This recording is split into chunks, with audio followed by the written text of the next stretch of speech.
Today we're going to be diving into TikTok fitness, looking at the good, the bad. This is my favorite core exercise. Yes, finally, someone talking about hip flexors and cable crunches. The bad. Press in a straight line down. Oh, this will naturally ugly. I'm a bit scared for this. TikTok can be, well, a rather interesting place. Let's get straight into it, but before we do, my name is Peter and I'm a qualified physiotherapist. So starting off, we've got a shoulder press. Something you may never have tried before. Oh, my guy's turning around and using it like a Viking press. Pressing up and away. That's pretty good, actually. I quite like that one. I'm a bit skeptical of it. It's a great exercise and you can use it as a drop set, which is even better. So you can go to failure there, turn around and then push it. Really, really good for that. My only worry is that might be an exercise for the short kings. I have a feeling if I turn around on my gym shoulder press and push up, I will run out of room. But what we'll do, I'll pop to the gym and I'll give that a try. We've got a few shoulder presses. Let's see if any of them work. Right, let's put the shoulder press to the test. So sitting down, normal. Yeah, I mean, I really like the shoulder press, but that's not the point here. Let's see if we can use it as a Viking press. Ashley. Yeah, you can. That feels quite nice. You get a nice stretch on the way down through the shoulder, pushing up. I just don't like the angle of the handles on this one. If they were neutral, that would feel a bit better, I think. But feels good, and yeah, you can do some cheat reps. And what I'd recommend on this one is actually doing some slow eccentrics.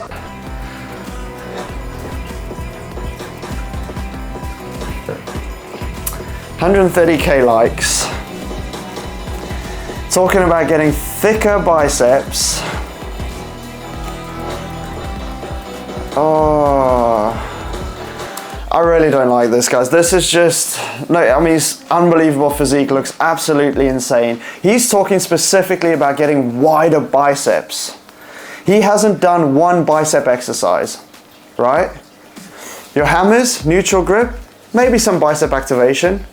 Your hammers work your brachialis. Reverse grip curls, even less bicep activation, right? Biceps supinate the wrist, so in order to get the biceps working, you need to be in supination. If you're in pronation through the wrist, or wrist and elbow, across the two joints, coming up, you're going to be working your brachialis. The same with the cable hammer curls, all brachialis exercises. You want to get wider biceps, you work the short head of the bicep. So the way in which you target the short head as opposed to the long head, because there's two of them, is you get your elbows in front of your body. So my go-tos for this one will be easy bar preachers, machine preachers, or my absolute favorite is a bicep curl on the lat pull down. Really lights up the inside. You can also throw in spider curls lying on the front. But don't train your brachialis for wider biceps. I mean, that's just utter garbage.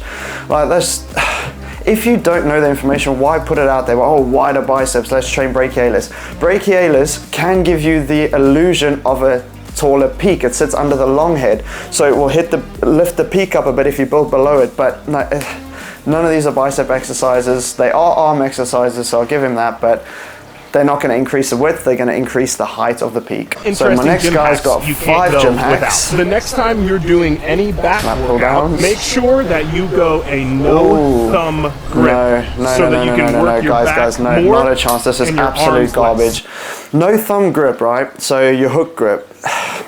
There's no evidence behind that it deactivates the forearm muscles and all of that. What can happen is if you get the bar too far in your fingertips, you can really start overloading your flexor muscles, so the ones that flex the fingers, flex the wrist. They attach there to your medial epicondyle, so golfer's elbow stuff.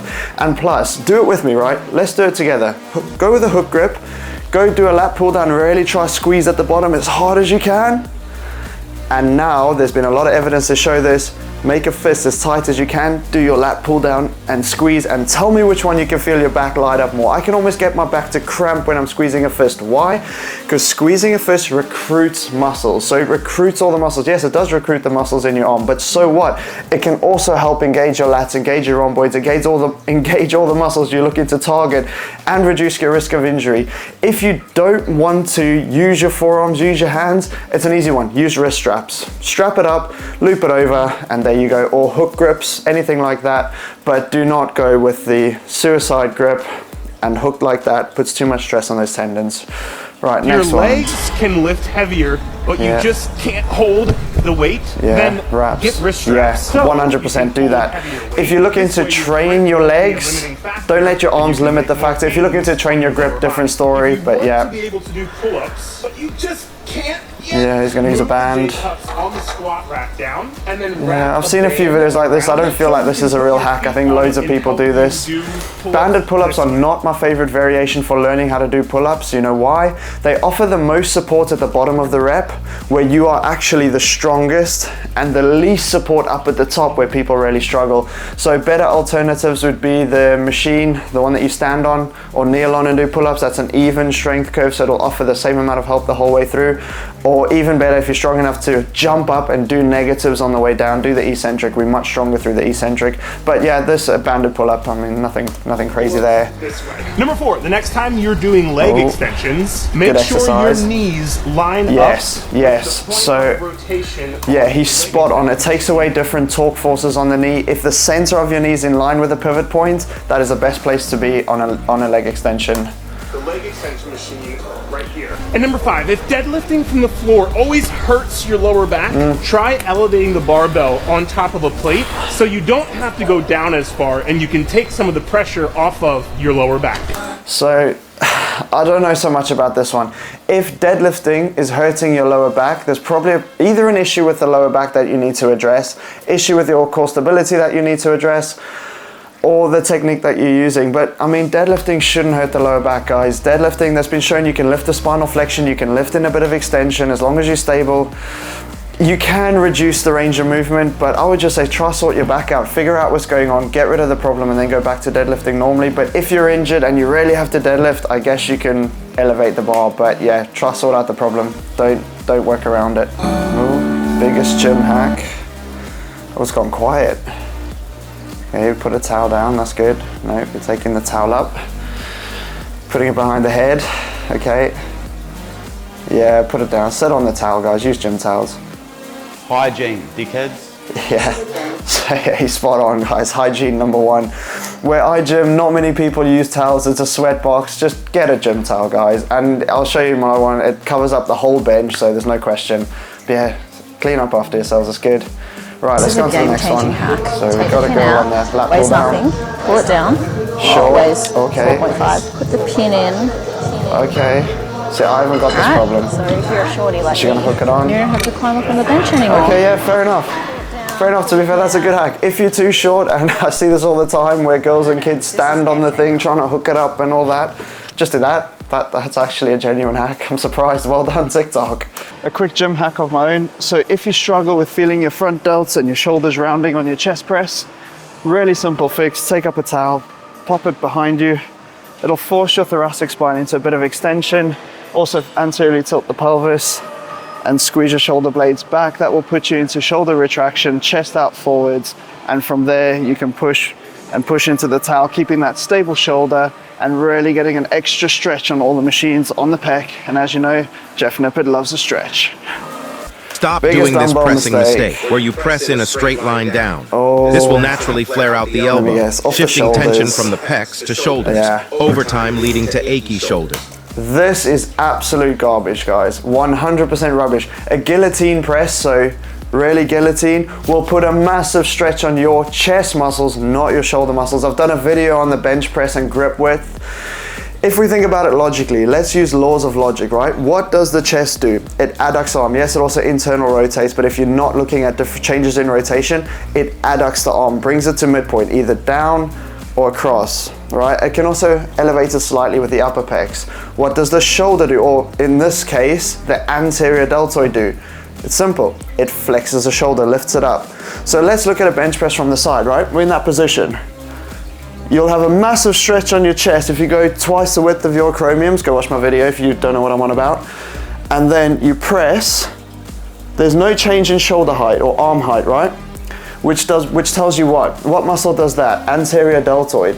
If you come down and you press with that arch, you're gonna get slightly more upper chest fibers, correct, but also you're gonna get the shoulder helping out. And I've said this numerous times, you can't differentiate your chest and shoulder training.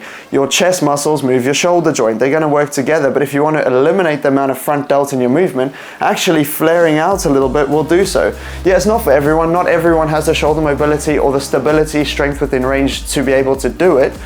But if you can, the guillotine press is going to put a massive stretch on your chest. So if you can do it, do the guillotine press. Your mid fibers will absolutely blow up and it'll actually take your anterior deltoids out of the movement. Instead, tuck elbows in close to your body and go down. I don't like it. In front. You will feel your chest more. No, you won't. You won't feel your chest more. You'll actually feel your shoulders more because you're getting more of a shoulder stretch, as I've just gone over. But anyway, that's enough of that pet peeve. Let's go on to the next one. Oh, hello. Pull down machine like this. A super common mistake. Oh, I like this. This is my favorite core exercise. Yes, finally, someone talking about hip flexors and cable crunches. Or the hip flexor exercise. 100%. 100%. Pull down machine keeps your hips locked in. I've never done this. This is actually. Exercise rather than hip exercise. Oh, this could be a game changer. Arch and contraction while keeping things stable. This could really be a game changer. I'm gonna have to test this one, guys. I'm gonna go into the gym. Let's crack on with this. This is probably the best core exercise you can do. Easiest to progressively overload, just increase the weight. Fantastic, and I really focus when I do them. I've done an ab video where I say really focus on keeping your hips and pelvis still, where this does it for you. So I'm gonna test this out. If I can get a really good chest core contraction from this. Oh, okay.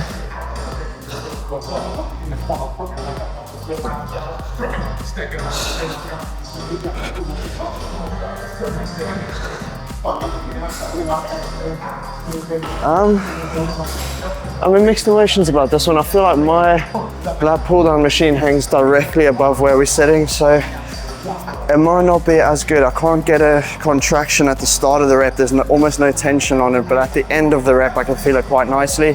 What I'll do is I'll test it out at a different gym on a different machine and let you guys know. All right, so let's try this on the other cable crunch machine, lat pull down machine, sorry. Similar thing, there's not much tension at the top, but at the bottom of the rep, it actually feels really good. I feel really controlled over my core contraction. However, at this point, there's not much resistance because the angle is straight up. So you're pulling at 180 degrees to the cable, therefore there's no resistance. Where a cable crunch, you can alter your position to make sure the top of the rep where you're in the most stretch, you actually have some resistance by getting a different angle of the cable. So I might not do this, but if you struggle with your hips and you feel your hip flexors, this is a great alternative. A useful gym hack to increase the weight of the cable machine. Okay. Smaller increments. Place either a 1.5 Oh, again, actual gym hack from TikTok. So yeah, that's really good. I like this. So a lot of people just put the pin in and then hook a weight on the pin. Now, I don't like that because A, it can fall out. B, the magnet in the pin's not there. And C, the pin's not designed to hold weights. It's not made of hardened steel. They bend all the time. So if you go into the gym and you can't put the pin in the machine, guess what? Some bros connected a 20 kilo plate to it to make the machine heavier. Where this is 6, so this you just put a 2.5 kilo in between. You're not putting any more additional forces on the pin itself. Yeah, actual TikTok hack, well done. Well done, TikTok. Okay, this one I'm gonna have to take the music out. Oh, hello. That was an actual hack, people. What? So, the amount of times you struggle on sleds trying to get a bloody weight off because you can't get your fingers underneath. Just throw a little 1.25 or 2.5 kilo weight in between. You can hook your fingers in. I like that. Okay, fair enough. I might actually steal that and start using it. What's he gonna do? Okay. I think if it's wide enough to get it in, because yeah, that's a pretty decent hack too. I guess not really a hack, it's just changing the grip on it, or the bar. Yeah, I mean, that's pretty decent. Can't really say much there. Like the dribble. Oh, this one I feel like everyone already knows. Just put a small plate on. Yeah, 100%. That one's quite self-explanatory.